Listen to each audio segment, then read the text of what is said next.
Mike, check, check, check. Justin Hunt. I just had a great conversation with Adam Butler over at the Butler Did It podcast. We talked about Noname, J. Cole, and hip hop's place in this rage-filled world, it would seem, all around us.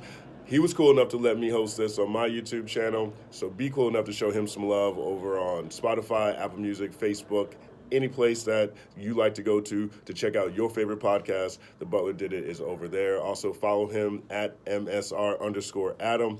Great guy with great conversations. Check this one out. It's all happening. What up, Justin? Yo, what's going on? How are you doing? Oh man, I'm great, man. I'm glad I have you on here because I've been wanting to say to you for a while. That backdrop is like the dopest thing in the world, bro. Oh, I appreciate it, man. Yeah, man. These are my 24 most important albums. Really? Yeah. Let's see so what you it's not got. necessarily the albums I think are the best albums, but they're the ones that are most important to me. So you have like, the Fugees and Score. You got Common's B, Mad Villainy, of course. If you haven't heard Mad Villainy, punch yourself in the face. Yep. You got Most Def. Right up there, Black on Both Sides. Yep. You got Kanye West, There's a Dark Side. Redman, There's a Dark Side, also underrated project. Midnight Marauders. Outkast is the only group to have 2 albums up there. I'm about to say I peeped 2 Outkast joints, and that's probably my favorite group ever. Besides both of them, I'm a big there. Harvey fan. Yeah, I'm with it. That's my favorite album of all time. Is East 99. Still East 99. I have it up here. East 99 is up there. I've been debating people on that one for years. Yeah, did a DMX joint too. Yeah. Hey man, you're a good guy, brother. East 99 is so crazy. I spent so much of my youth playing the tapes, pausing the tape, writing down lyrics, playing the tape, like trying to figure out what they were saying and guessing at what this lifestyle was like that I didn't know anything about. You know what I'm saying? Like all their slang and stuff. Yeah. And then I realized that whole album is about nothing but murder and marijuana. That's it. There's nothing deeper than that.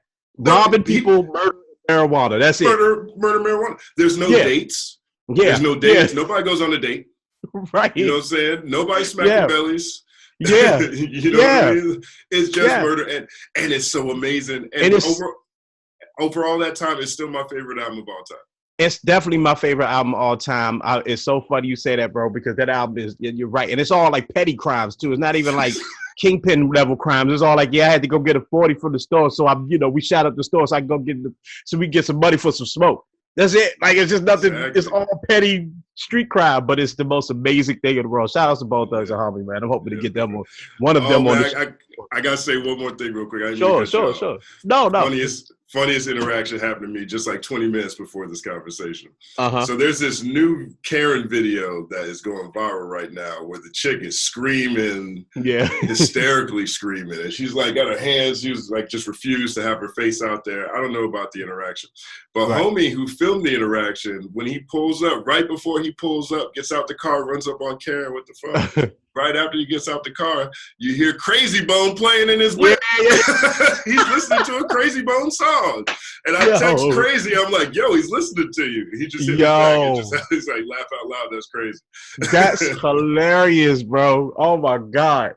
All right, man. But I hope to get one of the Bone Thugs on the show. That actually would be a dream come true for me, but that's a whole nother conversation for another day. You are an expert when it comes to hip hop culture. I'm very much a fan of your content, so I've been looking forward to speaking with you with some of the things that's going on in regards to hip-hop in this social movement that we have right now. But before we start that, I always ask people that's on the show, how are you holding up with the pandemic and everything, and now with all the other things that's going on in the world? Just how are you doing with all this? I appreciate that, man. I've stopped calling it quarantine. I started calling it a refresh. And in that sense, the refresh has been great for me. I've been more productive on the creative side than I have been in quite a while.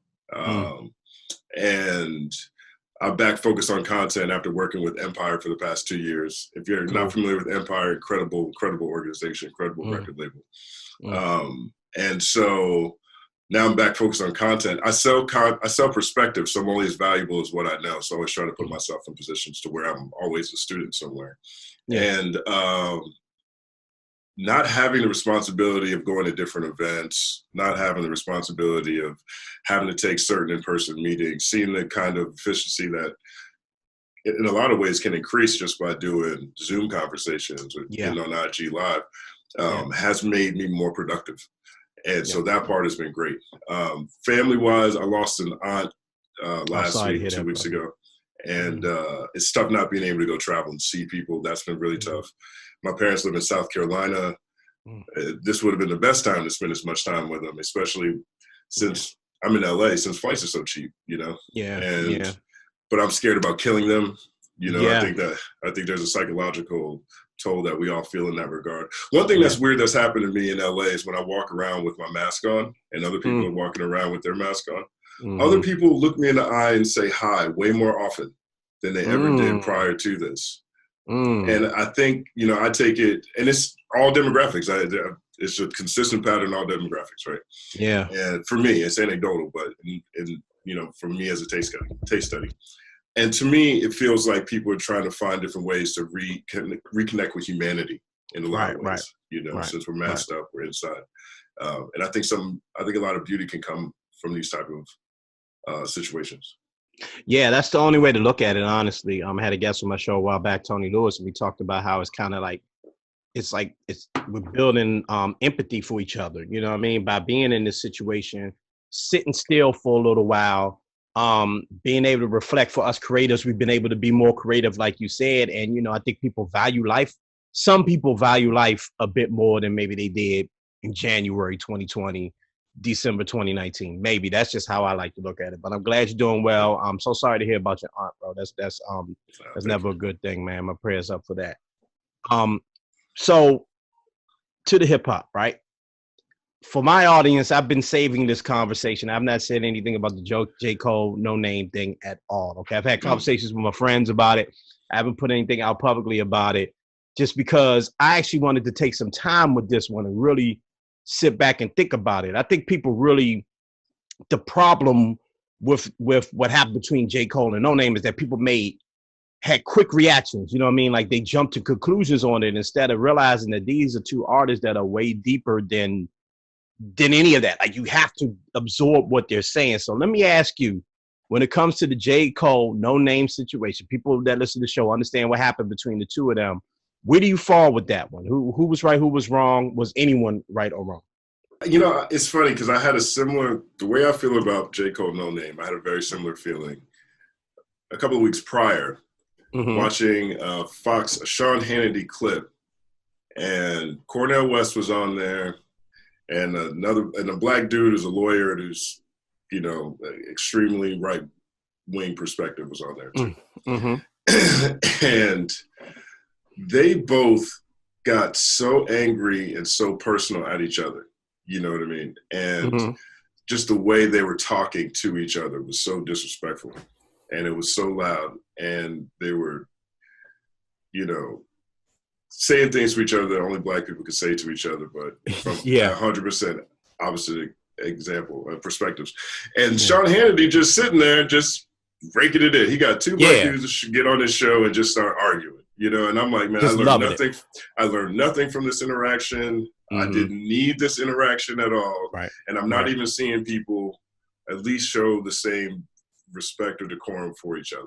Now, the last one's not J. Cole and Noname. I think they both had a lot of respect for each other. And I think you can see that in the tone and how they, you know, interacted with each other. I mean, J. Cole even shared the song, you know. So, you know, but my whole point is, okay, Noname has her perspective. She, like many people, was sitting there saying, oh, we hear from these rappers when X happens, but but why don't we hear about them later? In general, people have those conversations with artists in general. I mean, there was already a 4 or 5 week conversation about whether Kendrick should be tweeting right now, even though his album is now more verified than ever, or, you know, or whether we should be critical of any of these artists and what they're doing behind the scenes. I mean, Dave Chappelle just dropped an incredible comedy special that basically tackles that conversation. So this was in the throes of while it's happening, that Noname says what she says. And then J. Cole took his platform, the opportunity to expound on that point or clarify how that made him feel personally, but also I personally feel like he was trying to do what Dave Chappelle did, but he was very less tactful, and his entry point was unnecessary. But I will say that J. Cole does this, and I think that this was an unfortunate piece of a pattern that is consistent with him. And when he shows up either name dropping or sneak dissing first, like he did. You know, he was calling out Eminem, Macklemore, Iggy Azalea on that song. You know, he's calling out Kanye West. He's calling out Wale. He's calling out Lil Pump. You know, he's name dropping Markel Fultz because of shots on that stuff. His homie. I mean, these aren't necessarily bad, and none of them are malicious. I don't think he's mean spirited at all. You know, if you look at I Let Nas Down. You know, that's a nice version. So you think maybe it's a Boomerang J. You know, I don't know. I mean, but either way, he says a lot of other artists' names when he shows up all the time. And this was literally the one time where I wonder why. Because, you know, rap beef is a great seller. You know, we're in the blog era 10, 15 years ago. Right.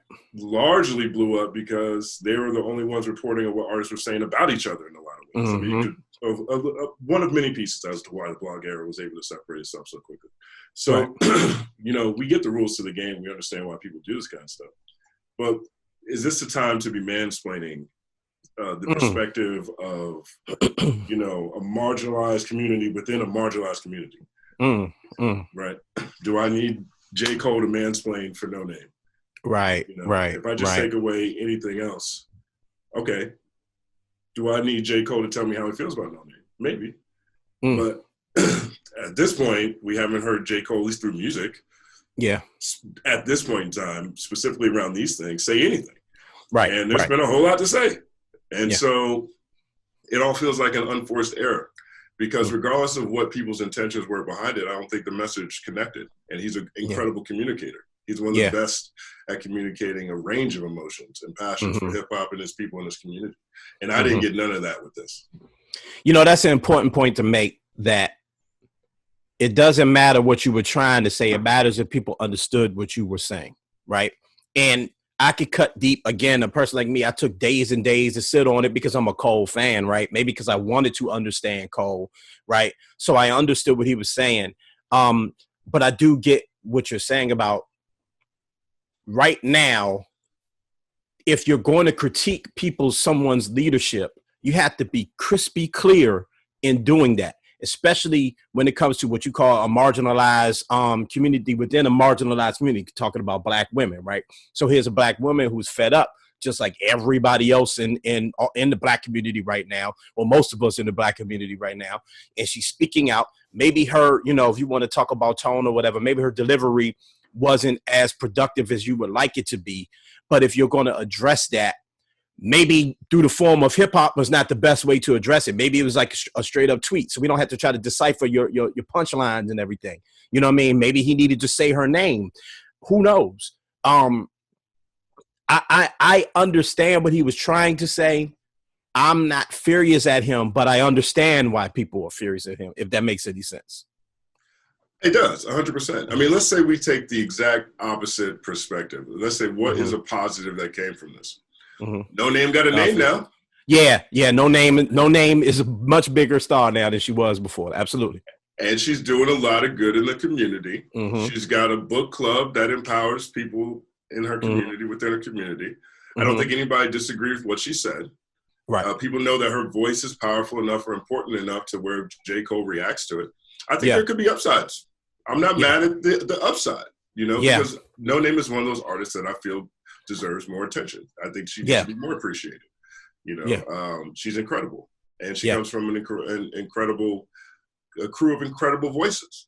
Yeah. So, you know, the upside is we got a dope Noname track. And 6 months ago, she was tweeting about how she gonna stop making music because she doesn't like having white fans. Paraphrasing, it's not a quote. Yeah. She said something like that, though. Something like that. She said something like that. You know so you can find that.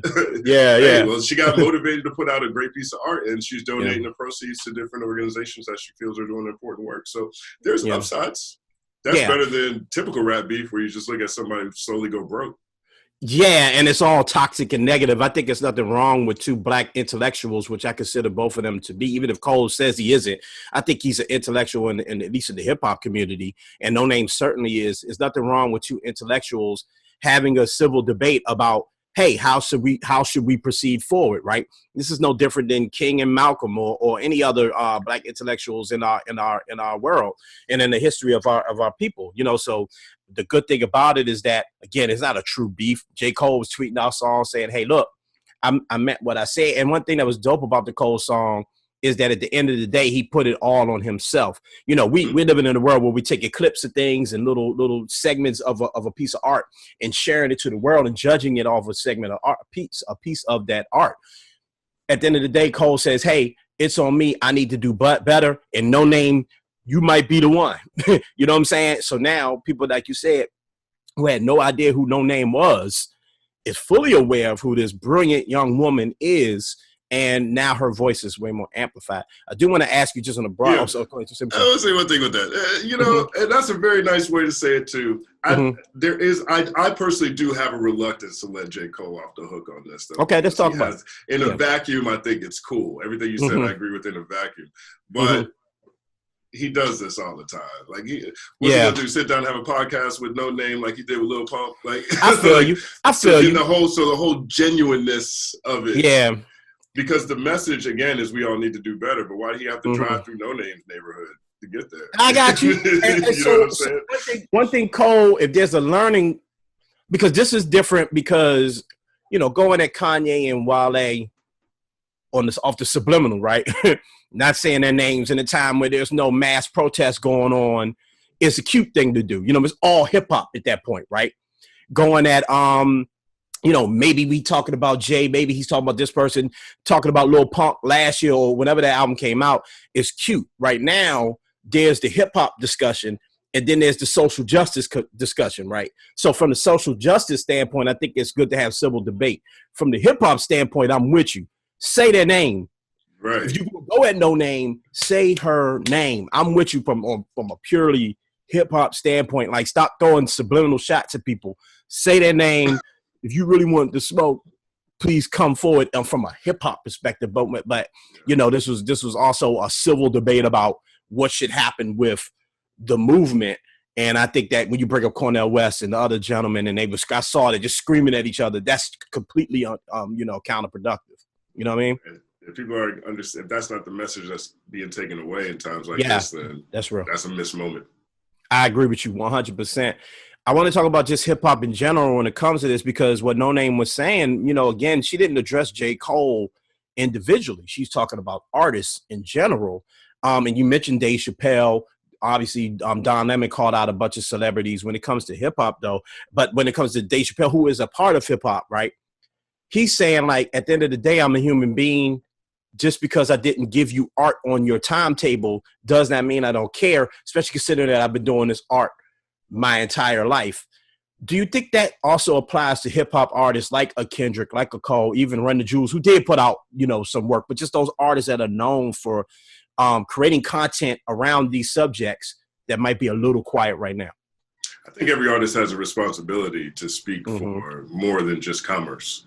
I think one thing that's happened largely, I would argue, out of necessity after Napster, you know, made pirating so easy, is that artists stopped making as much money just through their music.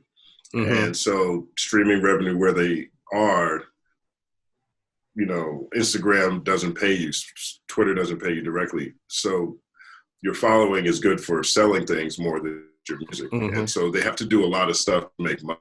And so if you have a lot of organizations that, you know, prefer you, a lot of clauses in these contracts that say stuff like, if we don't agree with your message or how you represent our brand, then, you know, we can sever this contract. And so if you're outside of a moment of uprising and rage, you know, now, or, you know, Ferguson or whatever, you're outside those moments, not every organization is really down for that. So most of the time, it just sounds like people are selling you stuff. When I listen to hip hop, 9 times out of 10, I know more about what people just bought than what they're reading or what their perspective is, or philosophy, or just bigger ideas. I don't hear a whole lot of that in general. So I can't expect, someone to say something through their music or however they do and feel like it'll be received earnestly if they just show up and drop a protest song when that's not what they do. Now, gotcha. I feel like I'm not, but I still expect them to be a part of this too, right? That's the thing that, who's my man? Used to write with Richard Pryor all the time. Paul Mooney. Paul Mooney, my man Paul Mooney. Everybody want to be a nigga till it's time to be a nigga, right? And so you can't even, in those moments, you're protecting your pocketbook. Now you just look crazy to me. Michael Jordan is doing a great job of giving away a lot of money, a lot of things very publicly right now. And that's how much the tide has turned.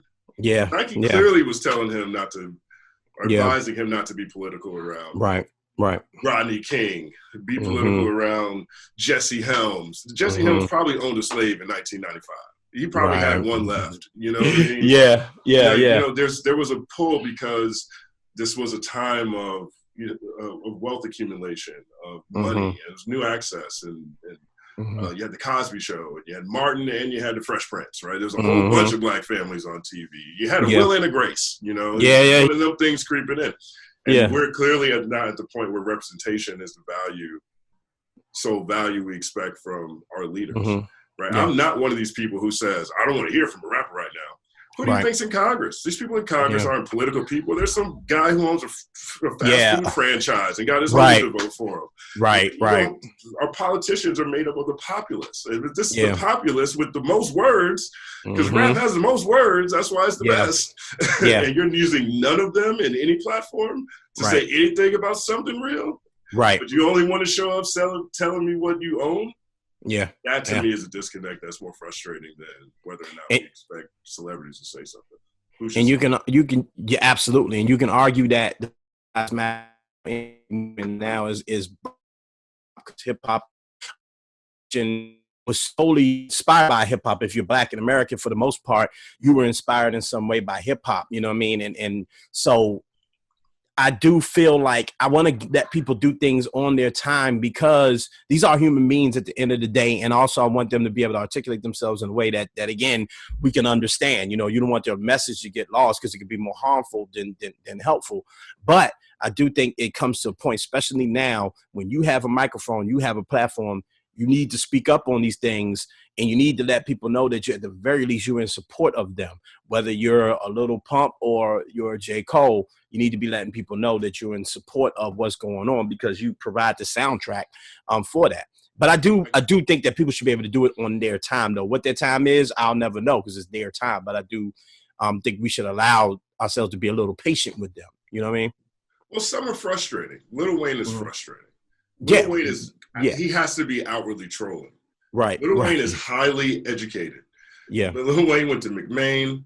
Lil Wayne is a millennial who came out in the 90s and became the greatest rapper of all time. He made Georgia Bush, he made Shooter, he made Hollywood Divorce. He knows what it's like to have to build a business from nothing, from abject poverty. And he's out here saying stuff like, well, if I say something, I don't say something, my life matters, especially my bitches. That has to be trolling. Now, or maybe it's just too much lean. Like, that to me is irresponsible. It could be too much lean, bro. And it also is just like, I think you get to a point where you do get disconnected from the world. You know what I mean? You can make so much money and you can live a certain life where your lifestyle and your world is not like mine or yours. You know what I mean? And you just aren't experiencing the same things. When the last time you've been harassed by the police? There are celebrities and artists that have come out and said, even me, Bradley Bill is one of them, that said, hey, even I have been pulled over by the police. Jay Farrell had a neck put on, but had a knee put on his neck. But, Dave Chappelle tells a story all the time of how he was pulled over by by someone who killed someone, a cop that killed somebody just days later, you know what I mean? And they let him go because he's Dave Chappelle. So, these things are complicated for artists that are almost out of our stratosphere. However, that's not an excuse. It's one thing if you don't know. Everybody know now. These are old conversations. It's another thing if you don't want to talk about it publicly for one reason or another. I can't say anything about that. And it's another thing, and maybe you just disagree, and that's fine too. you know, I just think that if you're profiting off of any community, you should, you know, at least advocate for that community. I don't look at there being a disconnect between elected leaders and, you know, entertainers. You know, entertainers are building communities and they're community organizers. They're speaking their truth to power. I personally think social media activism is activism. It doesn't cost nothing to have to share what you think and to support somebody. Everyone knows how good it feels when someone you don't really know says happy birthday on your birthday on Twitter, on Instagram. People like that. To me, that is activism. And I don't think that, you know, just because you didn't choose to be looked at as a leader means that you get to say that you're not one. Or not, absolutely, or you still don't have to deal with the responsibilities that come with that. Absolutely, you know, how you handle them, that's up to you, bro. That's a great note to end it on, man. Justin, thank you so much for joining me today, bro. I hope to have you back on soon to talk about hip hop again, bro. Thank you so much. Anytime, all the time, man. This is really great, man. I appreciate you having me.